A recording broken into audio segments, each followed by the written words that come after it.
अस्सलाम वालेकुम students and welcome to another video. अच्छा, आज हम बात करेंगे एक वेबसाइट के हवाले से जिसमें हम अपनी जो है एडमिन पैनल को ऐड करेंगे।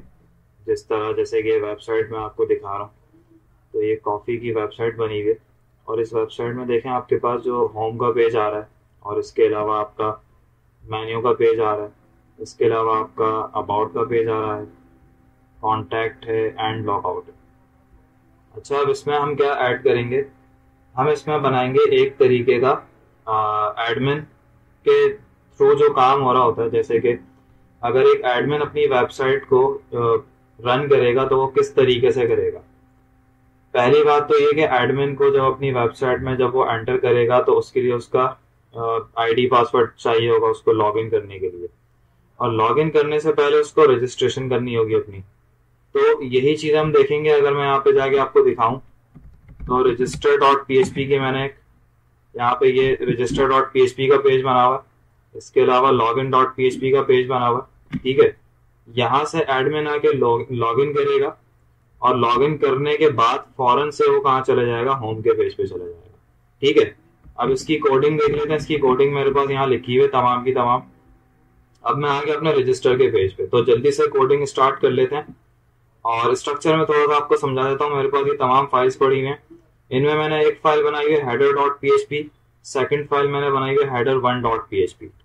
अच्छा, हेडर डॉट पीएचपी की जो फाइल है उसके अंदर मैंने तमाम की तमाम वो रिकॉर्ड्स, वो लिंक्स रखे हुए हैं जो मेरे सिर्फ और सिर्फ उन पेजेस पे इंक्लूड होंगे जहाँ पे लॉग इन साइन अप नहीं होगा, जहाँ पे लॉग आउट होगा। और लॉग इन और साइन अप के जो लॉग इन और रजिस्टर का पेज है उसमें मैंने हेडर वन को इंक्लूड किया हुआ। जैसे कि आप देख सकते हैं, देखें हेडर वन को मैंने इंक्लूड किया हुआ और हेडर वन में मेरे सिर्फ दो लिंक्स हैं जो कि लॉग इन और रजिस्टर के होंगे बस। और जैसे ही लॉग इन कर लेगा यूजर तो होम के पेज पे आ जाएगा। होम के पेज पे क्या लगा हुआ है, हेडर लगा हुआ है। हेडर के अंदर तमाम लिंक्स आ रहे हैं। ठीक है, मेन्यू का हो गया, इसके अलावा प्रोडक्ट्स का हो गया, तो वो तमाम के तमाम लिंक्स कहाँ आ रहे हैं, हेडर के अंदर आ रहे हैं। तो जल्दी स्टार्ट ले लेते हैं, रजिस्टर करवाते हैं पहले यूजर को या एडमिन को जिसको आपने रजिस्टर करवाना है। तो उसके लिए हम क्या करेंगे, सबसे पहले हमारे पास एक फॉर्म बना हुआ होना चाहिए। हमारे पास फॉर्म बना हुआ। ठीक है, फॉर्म के अंदर हमारे पास क्या क्या चीजें इंक्लूड होनी चाहिए वो देख लेते हैं। फॉर्म के अंदर हमारे पास एक्शन एट्रीब्यूट के अंदर उस फाइल का नाम देंगे, उस फाइल का रेफरेंस देंगे जिस फाइल के अंदर आप पीएचपी को इंक्लूड करना चाह रहे हैं। तो यहाँ आके मैंने पीएचपी का टैग लगाया और पीएचपी का टैग लगा के मैंने यहाँ पे लिख दिया विद इन पीएचपी टैग, मैंने इको लिखा। इको लिखने के बाद मैंने यहाँ पे डॉलर अंडरस्कोर सर्वर को कॉल किया। ठीक है, और सर्वर के बाद मैंने यहाँ पे कह दिया कि ये वाली जब फाइल इस पे इस रजिस्टर के बटन पे क्लिक होगा तो ये कहाँ पे आ जाएगा, ये पीएचपी सेल्फ का मतलब है कि इस ही फाइल में इसका कोड आपको मिल जाएगा। ठीक है, इतनी बात हो गई। अच्छा, अब आगे चलते हैं। इसके अलावा मेरे पास एक एट्रीब्यूट मुझे पास करना होता है और वो कहलाता है मेथड का, जिसके अंदर हम जो है अपना एक मेथड रखते हैं पोस्ट का। पोस्ट क्या करता है आपको बहुत अच्छे तरीके से पता है, एनोनिमसली आपका जो इंफॉर्मेशन होती है यूजर की वो गेट करके आपको डेटाबेस में पहुंचा देगा, सर्वर पे पहुंचा देगा। ठीक है, और सर्वर के थ्रू हम क्या करेंगे, डेटाबेस में उसको फीड कर देंगे। अच्छा, इसके अलावा अब आपकी पहली फील्ड कौन सी है, यूजर की। यूजर के अंदर मैंने नेम का एट्रीब्यूट लिया। नेम के एट्रीब्यूट के अंदर मैंने यूजर नेम लिख दिया। इसी तरह नेम के एट्रीब्यूट तमाम जगहों पे ऐड कर दूंगा। यहाँ पे ईमेल के लिए हो जाएगा तो यूजर नेम की जगह यहाँ लिख देते हैं ईमेल। ईमेल के बाद मेरे पास यहाँ पे आ गया पासवर्ड, इसको पासवर्ड लिख देते हैं। ये पासवर्ड हो गया हमारा। और इसके अलावा लास्ट वाला हमारे पास आ गया बटन। बटन के टैग के अंदर हम क्या लिखेंगे, नेम इक्वल्स टू, इसको हम लिख देते हैं रजिस्टर। ठीक है, इतनी बात हो गई। अब क्या होगा, जैसे रजिस्टर पे क्लिक हो तो ये वाला तमाम कोड एग्जीक्यूट हो जाए और ये वाला यूजर का इनपुट कहाँ चला जाए, डेटाबेस में चले जाए। तो उसके लिए हम क्या काम करेंगे, डेटाबेस में ले जाने के लिए हम सबसे ऊपर आ जाते हैं और यहाँ पे पीएचपी का कोड कर लेते हैं। अच्छा, इससे पहले हमें क्या करना पड़ेगा, डेटाबेस बनाना पड़ेगा। तो डेटाबेस बनाने के लिए हम यहाँ चलते हैं और local host slash PHP my admin, PHP my admin में आ गए और यहाँ आके डेटाबेसेस में आते हैं। डेटाबेस क्रिएट कर लेते हैं, अपना डेटाबेस क्रिएट कर लेता हूँ कॉफी वेबसाइट। कॉफी वेबसाइट के नाम से कॉफी हाइफन वेबसाइट कर देता हूँ और ये मैंने डेटाबेस क्रिएट कर लिया। इसके अंदर मेरे पास कितनी फील्ड्स होंगी, 4 फील्ड्स होंगी। कौन कौन सी? आईडी हम इंक्लूड करेंगे डेटाबेस में, ताकि इन फ्यूचर अगर हमें डेटा को गेट करना हो तो हम आईडी की मदद से कर सकते हैं, क्योंकि आईडी हमारी प्राइमरी की बन जाती है। ठीक है, उसको हम प्राइमरी की बना लेते हैं। तो एक हमारा आईडी हो जाएगा, एक यूजर नेम हमें ऑलरेडी है, यूजर नेम हो गया, ईमेल हो गई। इसके अलावा रजिस्टर के पेज पे देख लेते हैं, यूजर नेम, ईमेल, पासवर्ड, और आपके पास यूजर नेम, ईमेल और पासवर्ड है। ठीक है, और इसके अलावा आईडी हम ऐड करेंगे। तो यहाँ पे आके इस उसका नाम रख लेते हैं टेबल का एडमिन लिख देता हूँ, admin sign up. Admin sign up करके मैंने टेबल बना लिया, साइन अप। ठीक है जी। अच्छा, ये टेबल हमारा क्रिएट हो गया। टेबल के अंदर अब हम फील्ड्स को रखेंगे। कॉलम हमारा पहला होगा आईडी, दूसरा हमारा होगा नेम, नेम नहीं यूजर नेम कर देते हैं हम इसको, यूजर नेम। थर्ड हमारा होगा ईमेल, लास्ट हमारा होगा पासवर्ड। ठीक है, अब यहाँ पे आगे इसको इंटीजर ही रहने देंगे, बाकी सबको वारचार कर लेते हैं। वारचार का आपको मतलब पता है क्या होता है? वारचार में टेक्स्ट इन्फॉर्मेशन आती है, बाकी न्यूमेरिक भी आप डाल सकते हैं। ठीक है, तो ये कर दिया हमने। उसके बाद वेरिएबल कैरेक्टर सिंपल, इसका मतलब ये होता है। ठीक है, अच्छा, लेंथ हमारे पास यहाँ पे हम कुछ भी रख सकते हैं। इसकी मैं 255 मैक्सिमम कर देता हूँ फॉर द टाइम बिंग, ताकि आपको आइडिया रहे 255 क्या होती है, इसकी मैक्सिमम लेंथ होती है। कितने कैरेक्टर्स एक्सेप्टेबल है, इसका मतलब ये होता है इस वाले आपके इस फील्ड के अंदर, इस कॉलम फील्ड के अंदर। ठीक है, इस कॉलम के अंदर एआई कर दिया, और आईडी का ऑटो इंक्रीमेंट, जैसे ही ऑटो इंक्रीमेंट करेंगे प्राइमरी की बन जाएगी। उसके बाद आगे सेव किया, डेटाबेस क्रिएट हो गया। इतनी बात हो गई। डेटाबेस कह रहा हूँ, टेबल क्रिएट हो गया। डेटाबेस तो हमने ऑलरेडी क्रिएट किया हुआ था। अच्छा, खैर चलें आगे चलते हैं। अब मुझे क्या करना है, इसकी पीएचपी करनी है। पीएचपी करने के लिए मुझे एक फाइल और बनानी पड़ेगी यहाँ पे config.php के नाम से, जिसमें मैं तमाम कॉन्फ़िगरेशन रखूंगा। तो config.php की फाइल बना ली। डेटाबेस के साथ कनेक्शन स्टैब्लिश करना है, तो उसके लिए क्या करेंगे, पीएचपी का टैग लगाएंगे। जल्दी से कोड कर लेते हैं उसके लिए। यहाँ पे हमें क्या करना होता है, एक कनेक्शन का वेरिएबल बनाया मैंने, connection equals to MySQL connect. ये आपके पास एक फॉर्मूला होता है जो कि क्या करता है, डेटाबेस की तमाम कॉन्फ़िगरेशन इसके अंदर लिखी होती है। पहले हमें देना होता है सर्वर का नेम, तो लोकल होस्ट कॉमा लगा के पासवर्ड, यूजर नेम क्या होता है रूट, और उसके बाद पासवर्ड आपका होगा ब्लैंक, और लास्ट वन क्या होगा आपका डेटाबेस का नाम। डेटाबेस का नाम हमने क्या रखा था, कॉफी वेबसाइट। अच्छा, कॉफी वेबसाइट में मैंने बीच में आइफन लगाया था, ये ध्यान में रखिएगा। तो ये हमारे पास क्या बन गया, कनेक्शन बन गया। और यहाँ पे कंडीशन लगा देते हैं, इफ अगर कनेक्शन नॉट एस्टैब्लिश हो, अगर कनेक्शन एस्टैब्लिश ना हो। ठीक है, if connection is not establish. ठीक है, तो यहाँ क्या करो, इको में प्रिंट करो। इको में क्या प्रिंट करो, कनेक्शन एरर। ठीक है, ये प्रिंट कर देगा, अदरवाइज कुछ भी नहीं बताएगा अगर कनेक्शन हुआ होगा, एस्टैब्लिश हुआ होगा। ठीक है, तो इस फाइल को हम इंक्लूड कर लेते हैं। कौन सी वाली फाइल में, रजिस्टर वाली फाइल में। तो यहाँ पे आगे पीएचपी के टैग लगाए हमने, और यहाँ आके इंक्लूड किया, किसको इंक्लूड किया, config.php को। तो config.php ये हमारी इंक्लूड हो गई।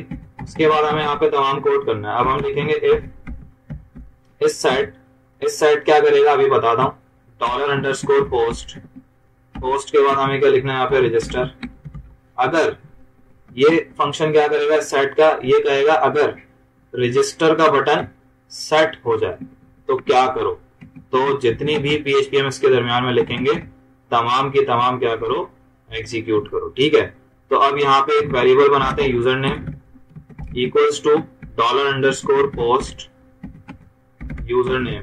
जो हमने वहां पे ये वाली कौन सी फील्ड है, ये वो वाली फील्ड है जो इनपुट फील्ड के नेम के एट्रीब्यूट के अंदर मैंने लिखा हुआ, ये वो है। ठीक है, इसी तरह यूजर नेम के बाद ईमेल आ गई, पासवर्ड आ गई। ठीक है, तो यहाँ आके ईमेल कर देते हैं और यहाँ आके पासवर्ड कर देते हैं। ये तमाम चीजें हो गई, कंट्रोल सी किया और उसके बाद यहाँ पे पेस्ट भी कर दिया मैंने, कंट्रोल वी। अच्छा, इसको अंडरस्कोर लगा देते हैं और यहाँ आके अंडरस्कोर ईमेल और यहाँ आके अंडरस्कोर नेम। ठीक है, ये तमाम 3 वेरिएबल्स बन गए। अच्छा, अब मुझे क्या करना है, मुझे यहाँ पे एक चीज देखनी है। मुझे इन फील्ड्स को जब ये डेटाबेस में जाएंगे तो डेटाबेस में जाते वक्त मुझे क्या करना है, डेटाबेस में जाने के बाद मैं अपने डेटाबेस को सिक्योर करना चाहता हूँ। इस इंफॉर्मेशन को सिक्योर रखना चाहता हूँ ताकि इन फ्यूचर अगर कोई एसक्यूएल इंजेक्शन का यहाँ पे अटेम्प्ट करे तो मेरा डेटाबेस का जितना भी डेटा सेव रहे। तो मैं यहाँ पे आगे अपने फंक्शन को इंक्लूड करूंगा जिसका नाम होता है MySQLi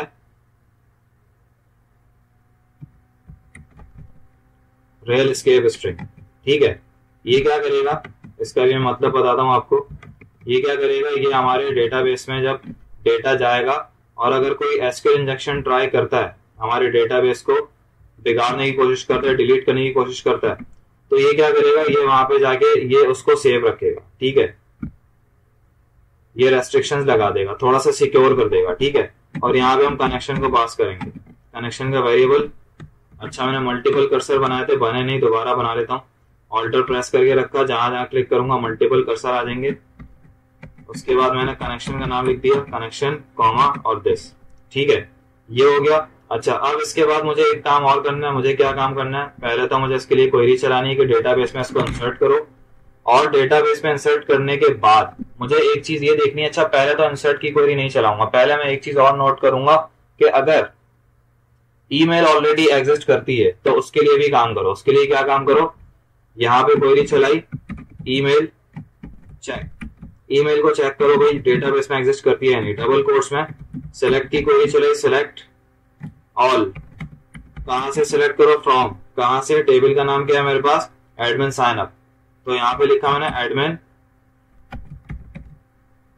आई थिंक हाइफन लिखा था, देख लेते हैं, हाइफन साइन अप था, हाँ, admin hyphen sign up, admin hyphen sign up. Select करो कहां से, एडमिन हाइफन साइन अप, जो हमारा टेबल है वहां से, where email equals to, single quotes के अंदर मुझे बताना है जो मेरे पास वेरिएबल है जिसके अंदर ईमेल आ रही है, यूजर अंडरस्कोर ईमेल, यहाँ पे मेरे पास ईमेल आ रही है। होगा क्या, अब ये वाली क्वेरी चलेगी और डेटाबेस में जाके देखेगी, अगर ईमेल ऑलरेडी एग्जिस्ट करती होगी तो यह हमें बता देगी। ठीक है, अब वो किस तरह बताएगी, इसको डेटाबेस के साथ कनेक्ट भी करवाना होगा। डेटाबेस के साथ कनेक्ट करवाने के लिए क्या करेंगे, यहाँ पे लिखेंगे ईमेल, क्वेरी के नाम से मैंने एक वेरिएबल बनाया और उसके अंदर मैंने क्या किया, MySQLi क्वेरी का, आपको पता है फंक्शन क्या करता है, MySQLi क्वेरी का फंक्शन हमारी क्वेरी को, एसक्यूएल क्वेरी को डेटाबेस के साथ ज्वाइन करता है और उसके बाद उसके रिजल्ट में जो आता है वो प्रोवाइड कर देता है। ठीक है, एसोसिएटिव एरे में। तो यहाँ आके मैंने क्या किया, अपने कनेक्शन का नाम दूंगा कनेक्शन कॉमा और उसके बाद ईमेल चेक का जो हमारे पास वेरिएबल है वो लगा दिया। अच्छा, अब उसके बाद जब इतना काम हो जाएगा तो हम क्या करेंगे, अब यहाँ पे एक इफ की कंडीशन चलाएंगे और उसके बाद हम लिखेंगे अगर MySQLi नमरोज क्या करेंगी, नमरोज देखेंगे कि भाई इस वेरिएबल के अंदर जो डेटा आ रहा है डेटाबेस से उसकी नंबर ऑफ रॉज कितनी है। ठीक है, फॉर एग्जांपल हमने क्या किया, हमने इसको यहाँ पे उठा के डाला Ctrl+C करके और यहाँ पे Ctrl+V कर दिया और उसके बाद हमने कहा कि अगर नमरोज डेटाबेस में ग्रेटर देन 0 होंगी तो आप क्या करो, अगर ग्रेटर देन 0 हो जाए तो आप कहो कि भाई ईमेल ऑलरेडी एग्जिस्ट। ठीक है, आप यहाँ पे इको में बता दो। अच्छा, इको में मैं यहाँ पे जावास्क्रिप्ट के टैग्स ले रहा हूँ ताकि ये अलर्ट में प्रिंट हो, तो मैं अलर्ट बना देता हूँ, मैं अलर्ट में प्रिंट करवा देता हूँ, alert round bracket single quotes email already exist. ठीक है, ये हमने कह दिया। अगर ईमेल एग्जिस्ट करती होगी, नमरोज एक भी मिल जाएंगे तो ईमेल ऑलरेडी एग्जिस्ट करती होगी, ये बात कर ली। एल्स अगर ना मिले तो क्या करो, तो फिर एक काम करो, इंसर्ट कर दो भाई डेटा टेबल के अंदर, सिंपल। ठीक है, तो आप इंसर्ट की क्वेरी चलाओगे। इंसर्ट की क्वेरी चलाने के लिए अब आप क्वेरी का एक वेरिएबल बना लो, डबल कोट्स के अंदर इंसर्ट की क्वेरी चला दो। अब इंसर्ट की क्वेरी उठाने के लिए सबसे अच्छी चीज मैंने आपको लास्ट टाइम भी बताई थी, इंसर्ट के अंदर जाओ, टेबल सेलेक्ट होगा, इंसर्ट के अंदर गए, प्रीव्यू एसक्यूएल किया, इसको कॉपी किया पूरा का पूरा सिंटैक्स, यहां आके पेस्ट कर दिया।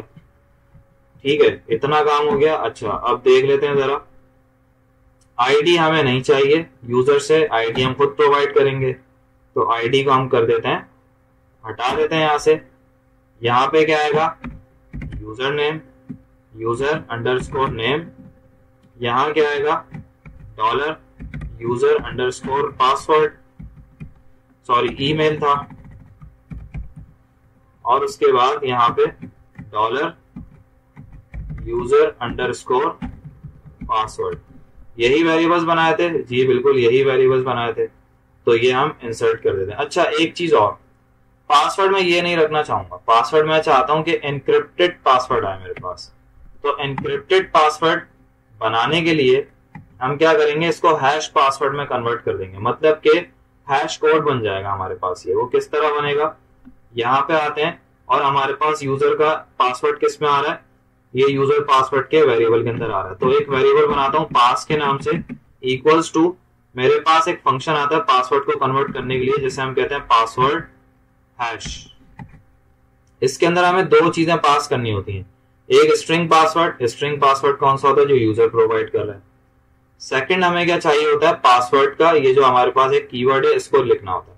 तो स्ट्रिंग पासवर्ड हमें मिल रहा है यूजर अंडरस्कोर पासवर्ड के अंदर, कॉमा लगा के उसके बाद हमें लिखना है पासवर्ड डिक्रिप्ट, ये कर देना बस सिंपल। ये क्या करेगा, ये हमारे इनक्रिप्टेड हमारे पासवर्ड को इनक्रिप्ट कर देगा, ये कोड में कन्वर्ट कर देगा, और कैरेक्टर लेंथ उसकी ज्यादा होगी, तो इस वजह से क्या होगा, आपका पासवर्ड हैक करने में जो है मुश्किल होगी हैकर को, ठीक है, आपकी सिक्योरिटी बढ़ जाएगी।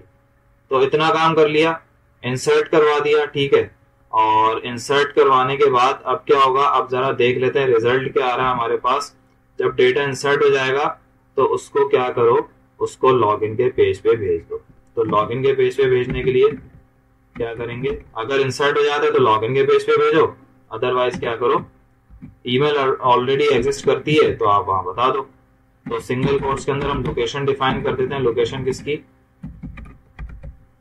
लोकेशन डिफाइन करते हैं जो हमारा लॉगिन पे जाते हैं, लॉगिन का एड्रेस यहाँ से मिल जाएगा, कंट्रोल सी कर लो और यहाँ पे आके कर दो पेस्ट, सॉरी यहाँ पे पेस्ट नहीं हुआ, अब हो गया, ठीक है। अब देख लेते हैं जरा क्या काम हो रहा है हमारा। यहाँ आके रिफ्रेश किया, रजिस्टर पे गए, रजिस्टर पे जाके हमने ईमेल लिखी, ईमेल हमारे पास एडमिन यूजर नेम आ रहा है, एडमिन ही लिख देते हैं, पासवर्ड भी और ईमेल भी, ईमेल हमने एडमिन ईमेल लिख दिया और पासवर्ड भी हमने एडमिन ही रख लिया, रजिस्टर करते हैं। अच्छा जी, लाइन नंबर 14 पे हमने कुछ एरर रखा हुआ है, तो वो एरर क्या है हमारे पास एरर लाइन नंबर 14 पे आ रहा है, और किस फाइल में आ रहा है, register.php की फाइल में। लाइन नंबर 14 देख लेते हैं भाई क्या मसला है। लाइन नंबर 14 में आपके पास ये कह रहा है कि भाई आपकी एसक्यूएल क्वेरी में मसला है, ठीक है। तो यहाँ देख लेते हैं क्या मसला बता रहा है, सिलेक्ट स्टैटिक फ्रॉम, अच्छा सिलेक्ट की कमांड में कोई मसला है, तो इस सिलेक्ट को करते हैं कैपिटल, सेकंड ये जो है हमारा, इसको हम कर देते हैं विद इन बैकटिक्स, ठीक है जी। रिफ्रेश किया,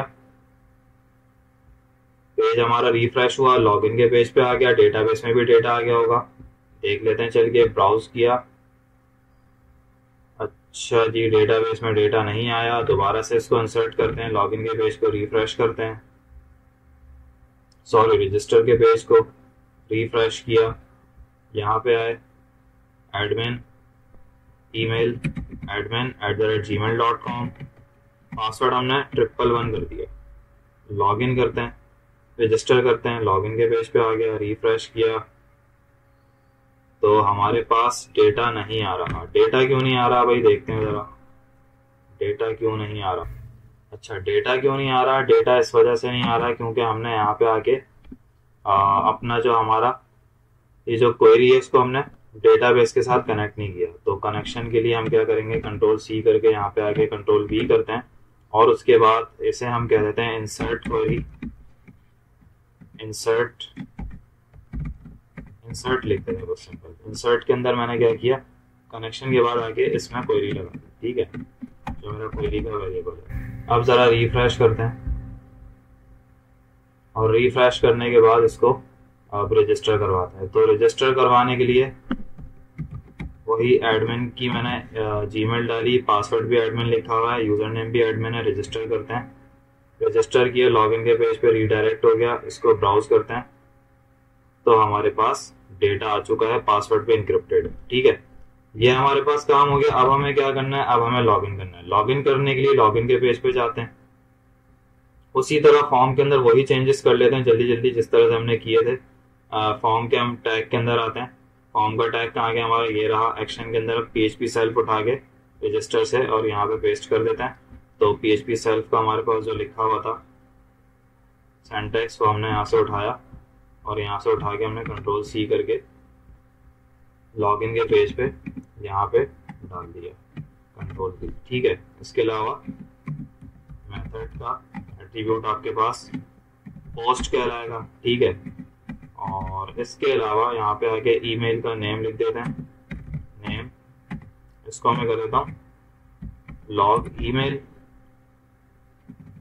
लॉग अंडरस्कोर ईमेल कर देते हैं। और पासवर्ड को आके भी लॉग अंडरस्कोर पासवर्ड। अच्छा, एल को स्मॉल ही रख देते हैं वरना प्रॉब्लम करेगा आगे। इतना काम हो गया। ठीक है, अच्छा जी, और इसके अलावा बटन पे आके नेम की एट्रीब्यूट लगा के इसके अंदर और इसको कर देते हैं लॉग। ठीक है, अब इसके लिए कोड चलेगा किस तरह, यहाँ पे आके सबसे पहले वही काम करना है आपने। क्या काम करना है भाई, आपने PHP का टैग लगाना है। इसके बाद आपने बताना है कॉन्फ़िगरेशन की फाइल इंक्लूड कर दो, डेटाबेस के साथ कनेक्शन बनाओ, config.php की फाइल हो गई। इसके अलावा अब आपने बोला इफ अगर क्या हो, इस सेट लिखा आपने, इफ इस सेट $_ पोस्ट क्या लॉगिन। अगर लॉगिन का बटन आपका सेट हो जाए तो क्या करो, तो यहाँ पे लॉगिन ईमेल लिख देता हूँ। लॉगिन ईमेल के नाम से मैंने वेरिएबल बनाया $_ यहाँ पे मैंने लिख दिया लॉग ईमेल, जो मैंने वहाँ पे वेरिएबल बनाया, सॉरी वेरिएबल कह रहा हूँ, वहाँ पे नेम के एट्रीब्यूट के अंदर लिखा है। इसके अलावा लॉगिन पासवर्ड के नाम से मैंने एक वेरिएबल बनाया $_ पोस्ट करके मैंने यहाँ पे जो है अपना लॉग पासवर्ड डाल दिया। अच्छा, लॉग पास ही था या पासवर्ड था, देख लेते हैं जरा। लॉग पास था। ठीक है, सही लिखा है मैंने, टर्मिनेटर लगाया। उसके बाद मुझे यहाँ पे क्या करना है, मुझे अब यहाँ पे देखना है कि भाई जब लॉगिन के बटन पे क्लिक होगा, लॉगिन की यूजर ईमेल और पासवर्ड डलेगा, तो उसके बाद कौन सा ऑपरेशन परफॉर्म होना चाहिए। उसके बाद आपकी सेलेक्ट की क्वेरी चलेगी। ठीक है, और देखा जाएगा कि लॉगिन की ईमेल सही है या नहीं।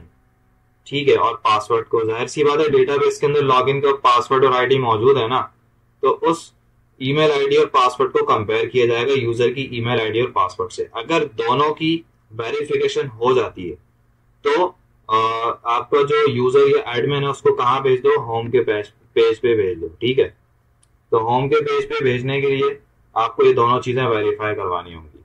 तो यहाँ पे आगे आप क्या लिखोगे, यहाँ पे आगे आप क्वेरी चलाओगे, आप लिखोगे verify equals to double quotes के अंदर सिलेक्ट ऑल फ्रॉम, कहां से, बैक टेक्स्ट के अंदर लिख देना लाजमी वरना एरर आएगा, admin hyphen sign up. Admin sign up से सिलेक्ट करो where email equals to single quotes के अंदर लॉगिन अंडरस्कोर ईमेल।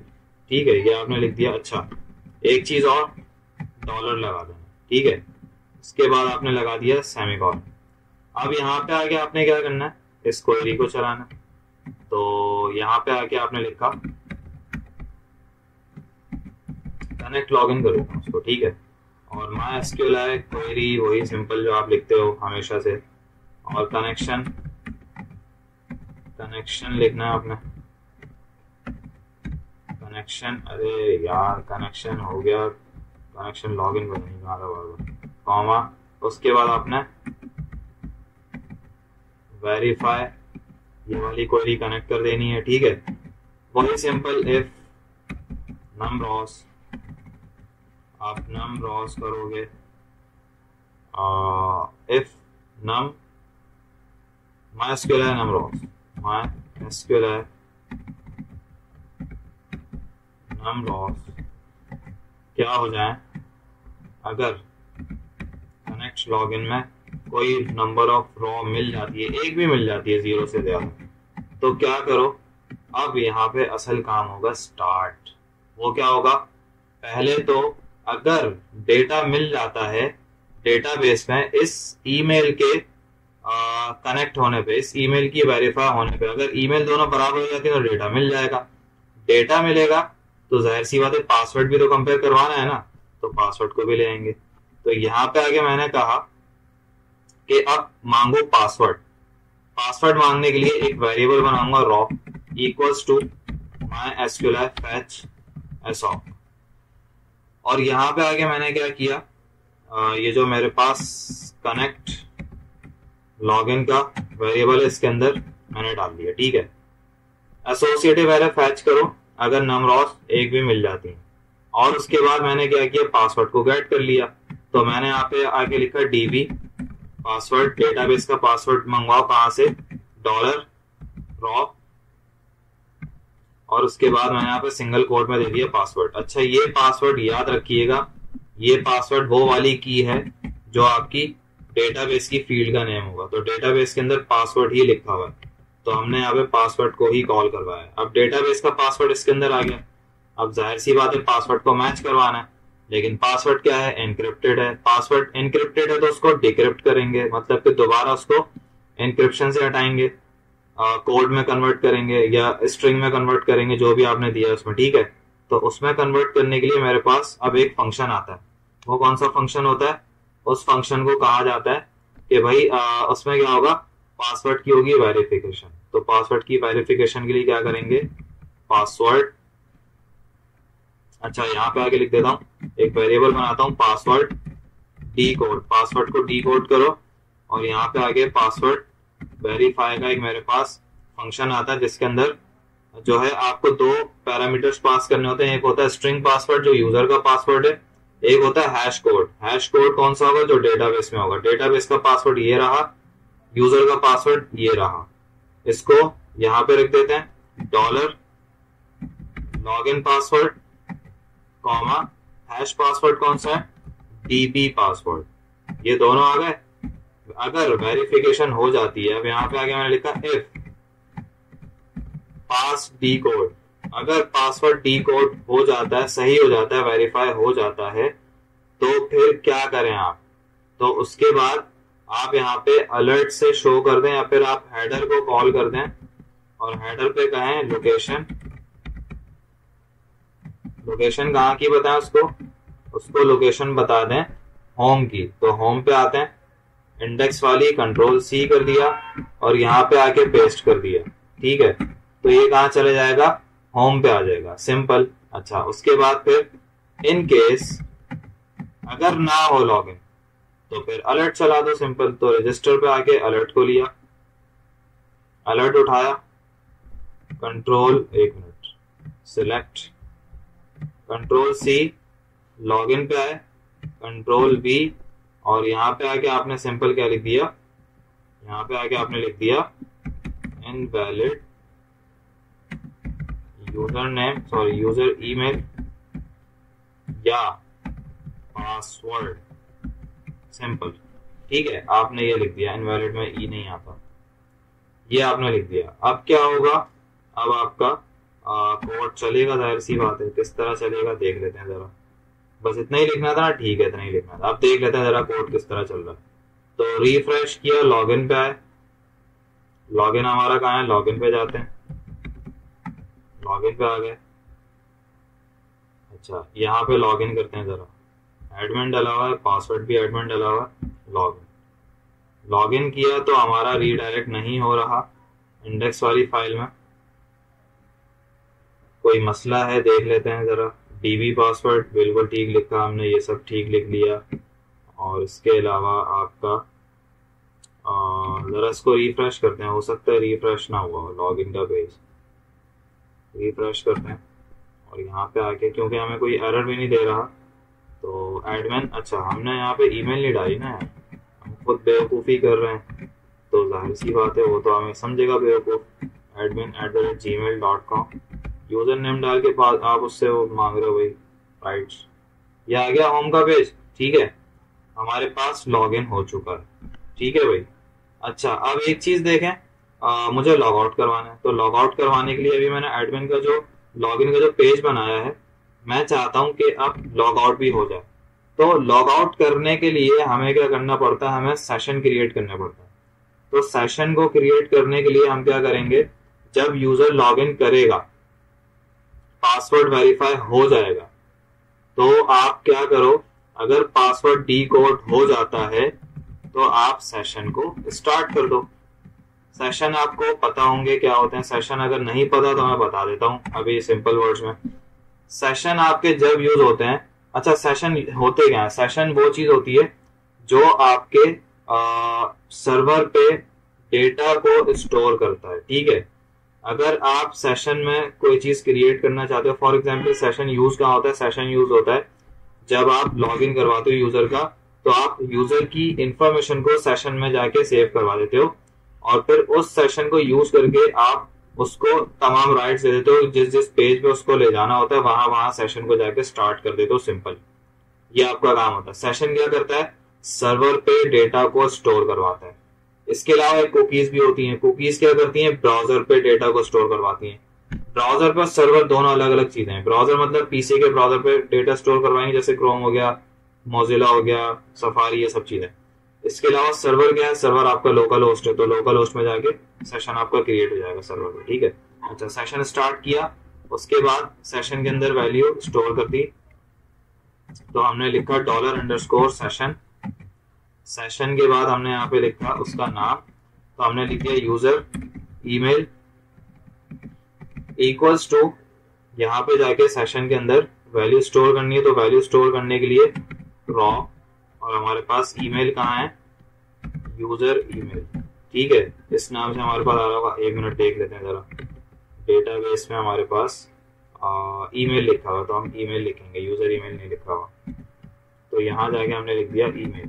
अब सेशन क्रिएट हो जाएगा और डेटाबेस में जाके डेटा सेव हो जाएगा। दोबारा से रिफ्रेश करते हैं लॉगिन के पेज को, लॉगिन पे जाते हैं,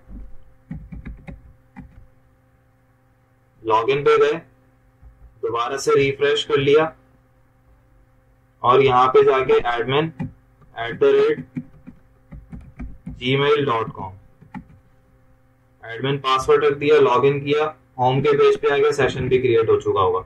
अब लॉग आउट के पेज पे काम करते हैं। लॉग आउट पे गए, लॉग आउट के पेज पे इन तमाम चीजों को हटा दो और उसके बाद यहाँ पे PHP का टैग लगाओ और यहाँ पे जाके पहले करो सेशन को स्टार्ट।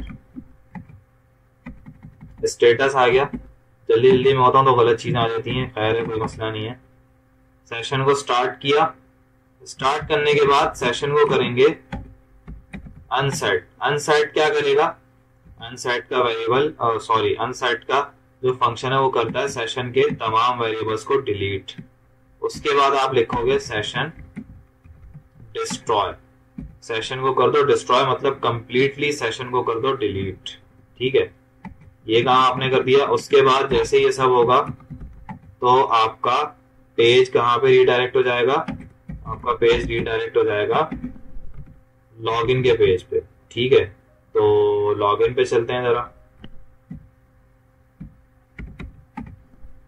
लॉगिन के पेज को Ctrl+C कर लेते हैं और यहाँ पे आके पेस्ट कर देते हैं ताकि जैसे ही लॉग आउट किया जाए तो लॉगिन हो जाए, लॉगिन के पेज पे आ जाए और यूजर से, एडमिन से कहा जाए कि भाई लॉगिन करो, जब तुम अंदर जा सकोगे, ठीक है। admin@gmail.com पासवर्ड एडमिन था, सही है, लॉगिन किया, आ गए लॉगिन पे। उसके बाद लॉग आउट पे क्लिक करेंगे तो इजीली लॉग आउट हो रहा है। लेकिन लॉगिन लॉग आउट हो रहा है, एक मसला आ रहा है कि अगर मैं यहाँ से एक्सेस करूंगा इंडेक्स को तो ये इंडेक्स मेरा चला जाएगा। तो मुझे क्या करना है, मुझे इसमें रेस्ट्रिक्शंस लगानी है कि भाई कहीं से भी यूजर को या एडमिन को राइट नहीं दूंगा। अगर मैं एडमिन के राइट्स किसी और को दे दूंगा तो भाई ये तो मसला हो जाएगा ना। एडमिन की तमाम राइट्स को जब कोई ले लेगा तो वो तो वेबसाइट में जाके कुछ भी कर सकता है। तो मुझे क्या करना होगा, कोई यहाँ से चेंज करे, यहाँ पे क्लिक करे, कुछ भी करे, जब तक लॉग इन नहीं करेगा वेबसाइट के अंदर दाखिल नहीं हो सकता, एंटर नहीं हो सकता। तो उसके लिए अब मुझे सेशन का ही तमाम काम करना है। हेडर की फाइल मेरी इन तमाम लिंक्स के अंदर इंक्लूड होगी, इतनी बात आपको समझ में आ गई होगी। तो उसके लिए अब हम क्या करेंगे, यहाँ पे आएंगे और यहाँ आके लिखेंगे PHP का टैग लगाया हमने, और यहाँ आके हमने लिखा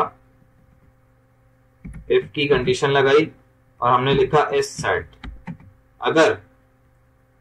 अच्छा, पहले हमें यहाँ पे सेशन को स्टार्ट करना होगा, क्योंकि सेशन हम यहाँ यूज करेंगे, तो हम यहाँ पे सेशन को स्टार्ट कर लेते हैं। सेशन स्टार्ट कर लिया हमने, और उसके बाद हम लिखेंगे इफ इस सेट क्या हो अगर $_ और सेशन कौन सा वाला, जो आपके पास ईमेल का है, अगर ये रहता है, ठीक है, ये अगर आपका सेट रहता है, तो आप क्या करो, आप यूजर को हेडर में बता देंगे। आप यूजर को क्या करो, उसको लोकेशन बताओ कि भाई तुम्हें ना कहाँ रहना है, तुम्हें रहना है अपने इंडेक्स वाली फाइल में। तो इंडेक्स कर देते हैं उसको, इंडेक्स में ही रहना है तुम्हें। इंडेक्स मतलब तमाम चीजों पर राइट मिल जाएगा, ठीक है। देख लेते हैं जरा, रिफ्रेश किया, इंडेक्स में आ गए। अगर लॉग इन किया हुआ भी मैंने, लॉग आउट करते हैं, रिफ्रेश किया, अब लॉग इन से जरा इंडेक्स में जाते हैं। इंडेक्स में गए तो हमें क्या किया, अच्छा हमारे पास लॉग इन पे ही आ रहा है, दोबारा से रिफ्रेश करते हैं। रिफ्रेश किया और उसके बाद लॉग आउट किया, इसको भी रिफ्रेश किया, और उसके बाद जो है हमारे पास यहाँ से हम इसको इंडेक्स को चेंज करते हैं, index.php। तो इंडेक्स में आ रहा है, अभी मसला आ रहा है कुछ, देख लेते हैं जरा। हमने कहा कि अगर सेशन सेट हो हमारा, और सेशन का नाम क्या था, ईमेल था, देख लेते हैं। हमने हो सकता है सेशन का नाम गलत लिखा हो, तो लॉगिन पे जाके लिखते हैं यूजर ईमेल, Ctrl+C। देखें आपके सामने जो भी प्रॉब्लम्स आ रही हैं, आप ही के सामने सॉल्व कर रहा हूँ, ताकि ये चीजें गलत ना हो आपसे भी। हमने यूजर ईमेल किया, वापस आके रिफ्रेश किया, दोबारा से लॉग आउट किया, दोबारा से रिफ्रेश किया, यहाँ आके इंडेक्स करते हैं। तो अभी भी इंडेक्स के पेज पे मसला है कोई, अगर आपका ये सेशन सेट रहता है। अच्छा जी, इसको मैं करता हूँ जरा डबल कोट्स में।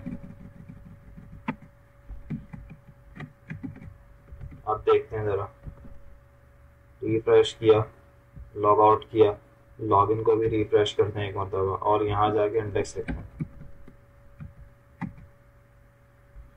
दोबारा वही मसला आ रहा है। अच्छा, अब हमें क्या करना है, अब हम देखें जैसे लॉगिन नहीं हुए हुए, तो लॉगिन नहीं हुए हुए तो यहाँ पे आके इंडेक्स किया हमने, और हमारे पास ये अंदर जा रहा है इसके, ठीक है। लेकिन हमने क्या किया, हम चाहते हैं कि भाई जो हमारे पास मिस्टेक आ रही थी, वो क्या मिस्टेक आ रही थी कि हम यहाँ पे इसको जब करेंगे, हम कहेंगे कि अगर सेशन सेट नहीं हुआ हुआ, अगर यूजर ईमेल का सेशन आपका सेट नहीं हुआ हुआ, तो आप इसको कहाँ ले जाओ, आप इसको लॉगिन के पेज पे लेके जाओ, इंडेक्स के पेज पे मत लाना, ठीक है। तो यहाँ पे आगे जैसे ही रिफ्रेश करेंगे तो देखें सेशन अभी हमारा सेट नहीं हुआ हुआ, तो ये लॉगिन के पेज पे ही है। अभी मैं यहाँ से कोशिश भी करूंगा इंडेक्स में जाने की, तो इंडेक्स में नहीं जाएगा, ये रहेगा लॉगिन पे ही। हाँ, जब तक लॉगिन नहीं करूंगा मैं अंदर एंटर नहीं हो सकता। तो यहाँ जाके जैसे ही लॉगिन करूंगा, @gmail.com लिखूंगा, और उसके बाद एडमिन पासवर्ड है मेरा, लॉगिन किया तो होम के पेज पे आ गया, ठीक है। अच्छा, अब एक और मसला है, होम के पेज पे रहूंगा और यहाँ पे जैसे ही लॉगिन लिखूंगा तो वापस लॉगिन पे आ गया। तो मुझे ये भी करना है कि भाई होम के पेज से डायरेक्ट मैं लॉगिन पे नहीं जा सकता जब तक लॉग आउट नहीं करूंगा। तो अभी मैंने यहाँ पे क्या कंडीशन लगाई है कि अगर सेशन सेट नहीं होगा तो आप कहाँ पे इसको रीडायरेक्ट कर दो, लॉगिन पे रीडायरेक्ट कर दो, अगर सेशन सेट नहीं है। और अगर सेशन सेट है तो इंडेक्स पे ही रखो। तो हेडर 1 पे आता हूँ और हेडर 1 पे आके लिखता हूँ अगर सेशन मेरा सेट हुआ हुआ है, तो इसको आगे कॉपी कर लेते हैं बिल्कुल एज इट इज, Ctrl+C, और यहाँ पे आगे करते हैं Ctrl+V हेडर 1 पे आगे, क्योंकि हेडर 1 मेरी रजिस्टर और लॉगिन के अंदर आई हुई है, ठीक है। तो यहाँ आके मैंने कहा अगर सेशन सेट हुआ हुआ है तो उसको कहाँ पे रखो, इसको रखो आप इंडेक्स वाले पेज पे, लॉगिन पे मत आना, ठीक है। अब जरा इसको रिफ्रेश करते हैं और देख लेते हैं। देखो इंडेक्स पे आ गया, लॉगिन पे जाऊंगा तो ये लॉगिन पे लेके नहीं आएगा, ये इंडेक्स पे ही रखेगा जब तक लॉग आउट नहीं करूंगा। लॉग आउट किया, लॉगिन पे आ गया, लॉगिन से जाके इंडेक्स पे क्लिक करूंगा तो ये इंडेक्स पे नहीं जाएगा। ठीक है, तो इतनी बात आप लोगों को समझ में आ गई होगी, यकीन है मुझे। अच्छा, रजिस्टर वाला ईमेल को भी चेक करवा देता हूँ एक बार। admin@gmail.com लिखा हुआ ईमेल, इसको जरा ट्राई करते हैं दोबारा से इंसर्ट करने की, admin@gmail.com, और पासवर्ड वही एडमिन है। लॉगिन कर रजिस्टर करते हैं तो ये देखें लॉगिन ईमेल ऑलरेडी एग्जिस्ट लिखा हुआ। ठीक है, ये वाला भी काम चल रहा है हमारे पास। अगर पासवर्ड हम गलत डाल देते हैं और लॉगिन करने पे लॉगिन पे जाते हैं और एडमिन का पासवर्ड गलत डाल देते हैं, admin@gmail.com, और पासवर्ड मैंने लिख दिया 123, लॉगिन करता हूं तो इनवैलिड यूजर नेम और पासवर्ड। तो हमारे पास तमाम चीजें ठीक चल रही हैं। ये थी आपकी वेबसाइट जो कि जिसमें आपने तमाम रेस्ट्रिक्शंस के साथ अपनी जो आपके पास एडमिन पैनल होता है आप उसको राइट्स प्रोवाइड करते हो इस तरीके से। उम्मीद है कि आप लोगों को वीडियो समझ में आई होगी, पसंद आई होगी। अगर कहीं पे कोई प्रॉब्लम आती है, किसी भी चीज में एरर आता है तो आप मुझे कमेंट बॉक्स में बता सकते हैं। इसके अलावा मेरे चैनल को अगर वीडियो अच्छी लगे तो लाइक करिएगा और मेरे चैनल को सब्सक्राइब करिएगा। इंशाल्लाह इन फ्यूचर बहुत सारी वीडियोस लाऊंगा पीएचपी पे भी, तो मेरे साथ बने रहिएगा। अपना ख्याल रखिएगा। अल्लाह हाफिज।